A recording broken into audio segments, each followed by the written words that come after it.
Hi, Bloody Recapped here. Today I'm going to explain a sci-fi movie, Moonfall. Keep your eyes open and stay focused.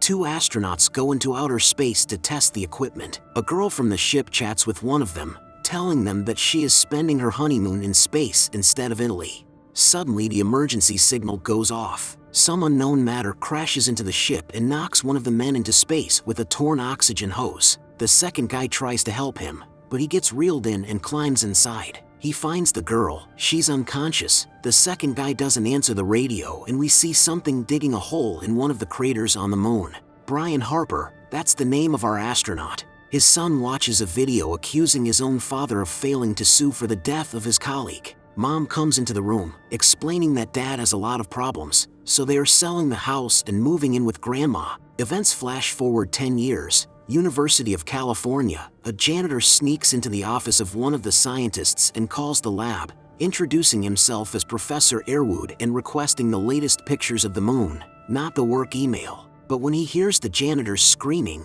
he escapes. He comes to work at a pizza place, and taking an order, he gets a text message about the moon he wants to share with NASA, calls their number, but it's their toy store. A girl who was on the ship that night gets a call in the middle of the night and is dragged out of the house. She arrives at the Space Control Center, where she is told that the moon is shifted out of its orbit, and in the Sea of Crises they have detected something unknowable that looks like an eruption. It turns out the janitor who stole the data on the moon, the name of Dr. K. When he arrives home, he tries to call Deputy Director Nas, but is again rejected. He prints out the data and notices that the cat is passing the litter box, picks up the sheet to throw out the trash and notices that today is Astronaut Day and there will be meetings today where he plans to go and talk about his find. Upon arriving at the observatory, the children mistake Kay for a scientist who is supposed to give a lecture on space. He decides not to miss his chance and begins the story. Brian arrives. Kane shows him the charts where the moon has gone out of orbit and asks him to contact NASA. He replies that his connection with NASA has been interrupted and asks the guards to take him outside the area. Kay throws Brian the sheets to read them, but he throws them away. When he arrives home, receipts for non-payment are waiting for him. His ex-wife calls him. She asks him to turn on his TV where his son is being detained for insubordination and chase. Sonny Harper is on trial. Brian is present. The judge reads that Sonny was found in possession of illegal substances. Brian stands up to argue that the substances are not Sonny's, but his buddy's. Sonny's lawyer asks for bail immediately, but the judge postpones the trial until next week. Brian is fighting with Tom, Brenda's new man, for shoving a speech at the trial, and Sonny will be there for another week because of it. Kay comes to visit his mother, who has dementia, telling her about his problems. She leads him to believe that he should demand to be heard. At headquarters, the big boss listens to the news that the moon has fallen out of orbit and a mine has formed in it, and that in 3 weeks the moon will come too close to Earth and its pieces will begin to fall on the cities. He orders everyone to keep quiet about the news, but then everyone receives a notification from Twitter saying that the moon is descending from orbit. After the trial, Brian suggests to the judge that he will give him his Mustang and motorcycle as bail. The judge does not like this idea. He says it is a bribe and leaves. Brian sees the NASA on TV where they're keeping quiet about the impending tragedy. Brian realizes that the guy must have seriously found something worthwhile. Tom gets a call from Brenda saying that her flight has been canceled. Tom says not to worry. As soon as the judge announces bail, Tom will pay it and they go to Colorado. Supposedly the safest point will be in the mountains. NASA launches an emergency crew to the moon.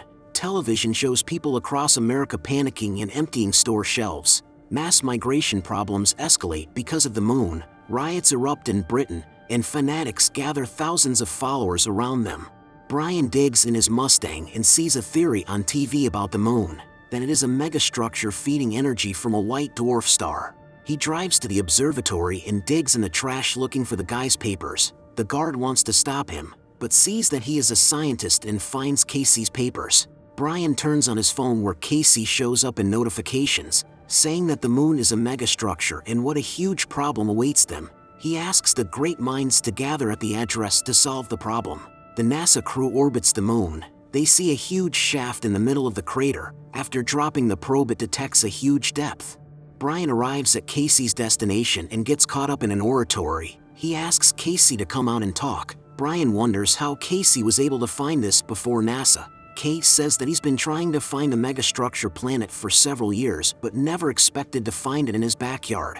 The probe at a depth of 25 kilometers hangs in the air and quickly begins to return back. At this time the moon's orbit shifts even further. Matter in the form of a worm flies out of the shaft and flies at the crew. They have a failure of equipment, and the worm makes its way into the ship and kills the entire crew. The first plane crash happened. The ocean came to the town. A guy ran to Brian and Casey and said it all started. Brian told them to run upstairs. Casey was in a stupor and a wave came to him. He shouted he can't swim. Brian saved him. In NASA, the worm is called the artificial intelligence Roy. He is interested in the contents of the ship. The boss gives access to Jacinda, and he leaves with his family. She arrives at the archive and finds the tape from Brian's helmet, which shows Roy.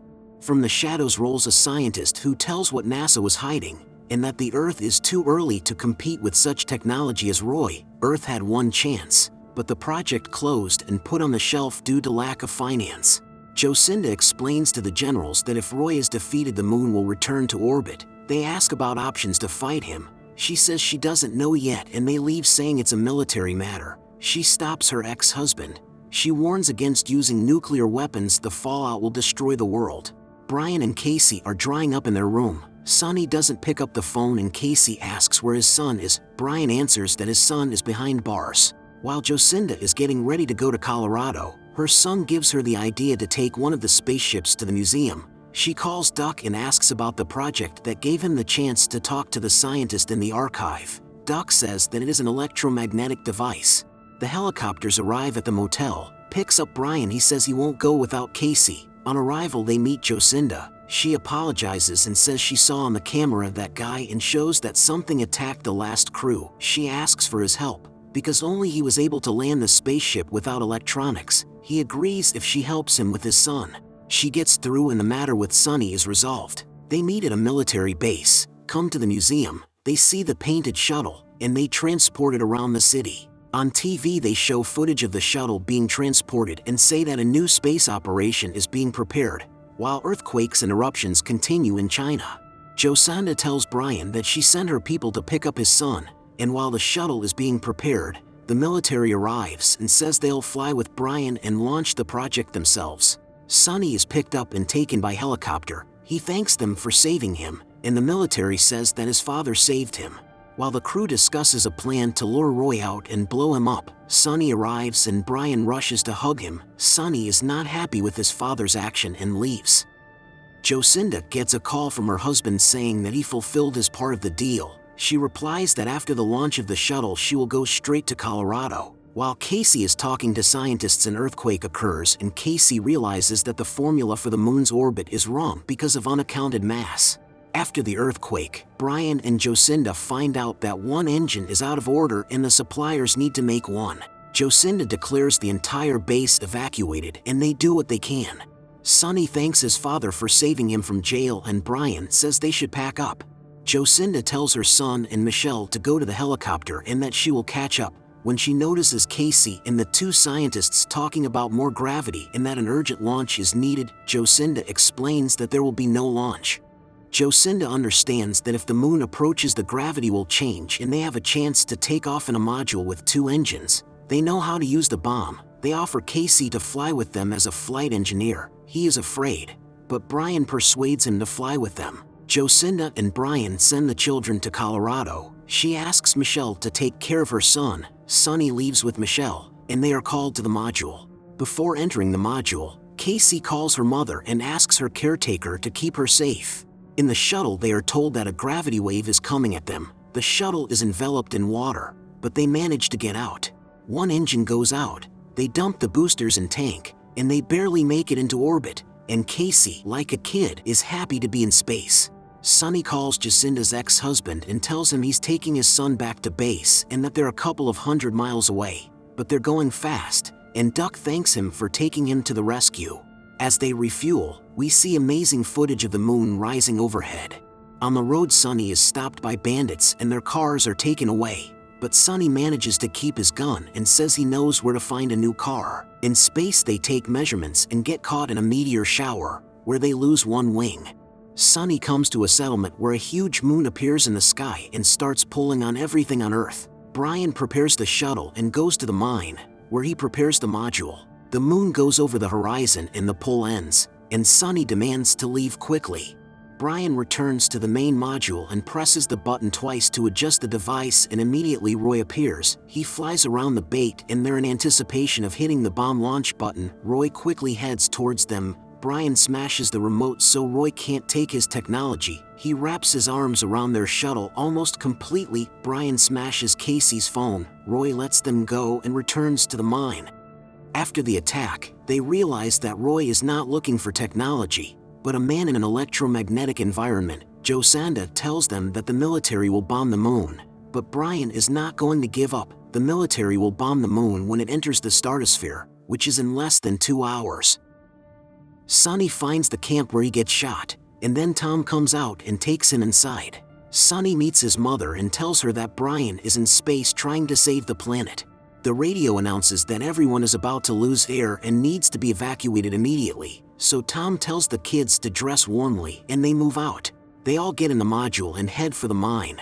On their way, part of the moon breaks off and destroys their shuttle. They realize there's no way back. Tom and Sunny find oxygen at the fire station. Casey asks Brian to fly closer to the wall and make sure that the moon is an infrastructure built by aliens. It has a shell and a casing. Brian turns on the electronics and Roy immediately peels away from the core and heads off after them. They get to the rings that revolve around the core, just like Casey's theory. When Sunny and Tom are about to take the oxygen out, they are caught by the same bandits who stole their car. Sunny takes one of them hostage, and while Tom loads the oxygen into the car, Sunny warns them not to follow them again. Casey sees a white dwarf in the center and becomes even more convinced of his theory.